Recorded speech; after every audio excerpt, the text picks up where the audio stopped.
Secara umum, kehadiran asuransi adalah untuk memberikan perlindungan atau proteksi dan mengalihkan risiko.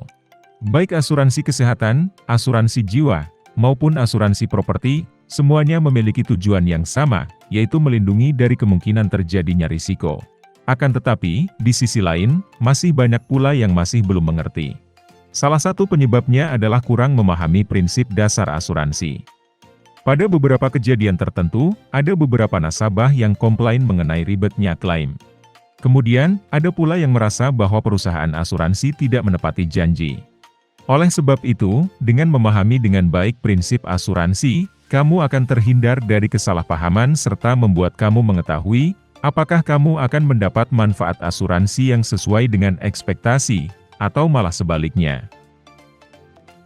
Sebelum memilih produk asuransi yang sesuai dengan kebutuhan kamu, ada 6 prinsip dasar asuransi yang wajib kamu pahami, antara lain: Insurable Interest, Utmost Good Faith, Proximate Cost, Indemnity,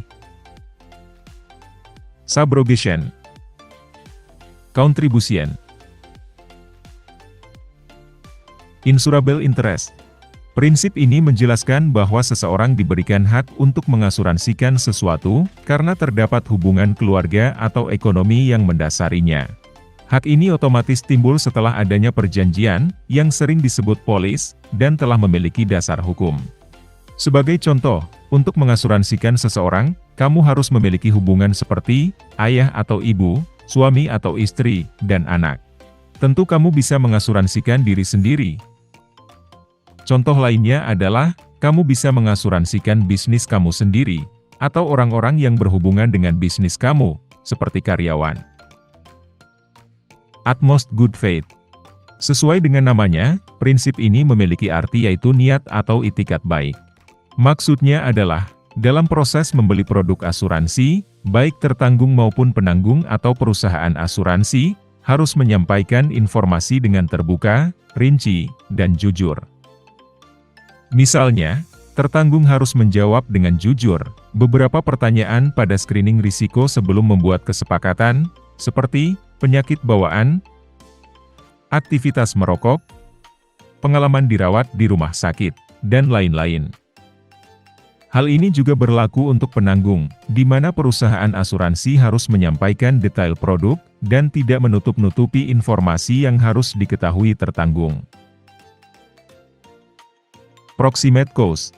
Secara sederhana adalah, penyebab utama paling awal, di mana setiap kerugian yang terjadi pasti ada penyebabnya. Mengacu prinsip ini, penanggung hanya akan mengganti kerugian tertanggung apabila suatu peristiwa diakibatkan oleh penyebab yang diatur dalam polis. Indemnity. Indemnity sering juga disebut sebagai prinsip ganti rugi. Perusahaan asuransi selaku penanggung harus memberikan ganti rugi kepada tertanggung sesuai dengan kesepakatan pada perjanjian atau polis. Kemudian, nilai tanggungan harus sesuai dengan nilai klaim yang sudah diajukan tanpa pengurangan atau penambahan nilai. Subrogation. Subrogasi berkaitan dengan kondisi di mana kerugian yang dialami tertanggung disebabkan oleh pihak ketiga atau orang lain.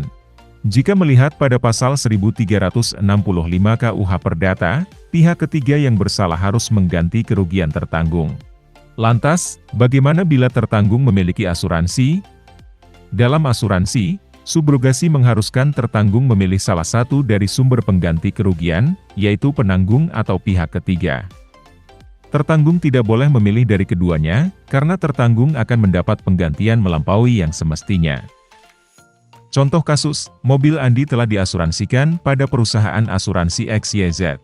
Kemudian, terjadi kecelakaan, di mana mobil Andi ditabrak oleh mobil Budi. Pihak perusahaan asuransi XYZ akan membayarkan klaim mobil Andi. Setelahnya, perusahaan asuransi XYZ memiliki hak subrogasi untuk menuntut Budi atas kerugian yang terjadi. Apabila Andi sebagai tertanggung sudah mendapat penggantian dari penanggung atau asuransi XYZ, maka Andi tidak boleh menuntut pihak ketiga atau Budi. Prinsip asuransi yang terakhir adalah prinsip kontribusian. Pernah mendengar saudara kamu dirawat di rumah sakit, dan biayanya di-cover oleh dua asuransi yang berbeda? Kondisi tersebut adalah contoh dari prinsip kontribusian.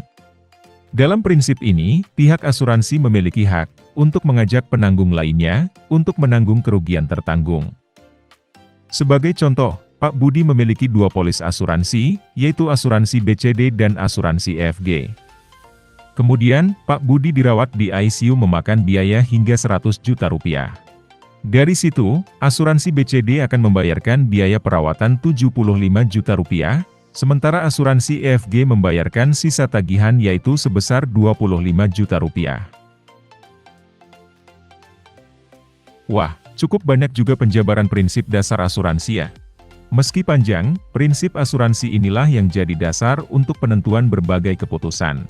Mulai dari polis asuransi, klaim, hingga ganti rugi dan sebagainya.